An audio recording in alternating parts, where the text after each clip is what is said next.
Welcome to Tank Brick Studio. In this video, I will be sharing my modular Lego store from the Bricklink program set 910009. It is modified and downsized to have its original size, occupying a 16 by 32 base plate. Let's take a look at the building from all sides, and I'll explain later why I made it this size. Starting with the exterior, notice how I kept it looking as original as possible. With black framed sharp front glass panels and a roof with various gears overlapping to create a very interesting three-dimensional look. The sides and back are plain walls since they will be covered up by neighboring buildings.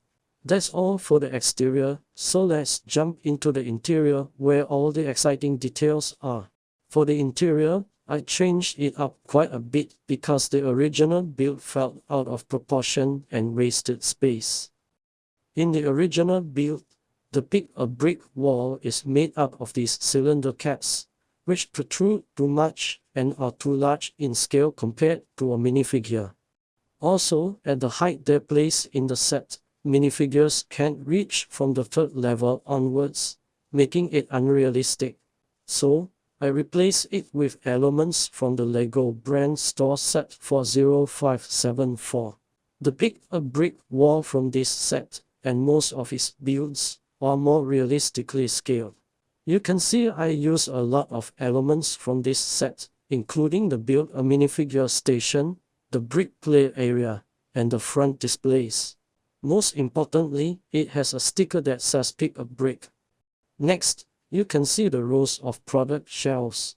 This building method is borrowed from the Lego City Square set 60097, which has a Lego shop with realistic product shelves.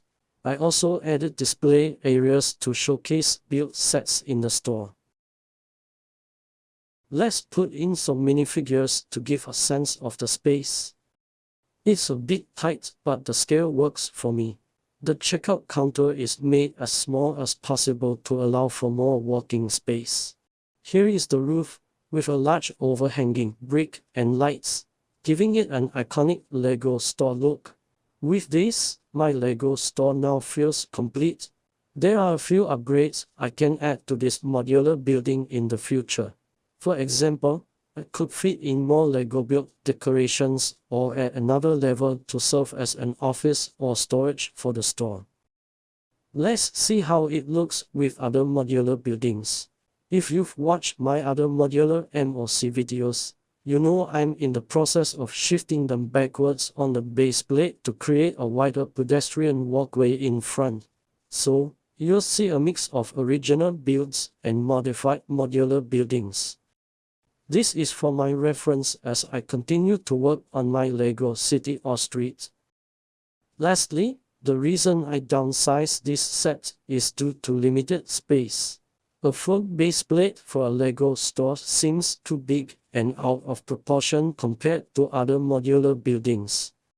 Other than the Grand Emporium, all commercial or retail stores in the modular building series are at most the size of half a base plate. The slightly larger ones are eateries like restaurants or cafes. That's all I have to share in this video. In the next sequence, you'll find information on the minifigures I use in this video. I hope you find it useful. As always, please subscribe to my channel and like my videos. Thank you.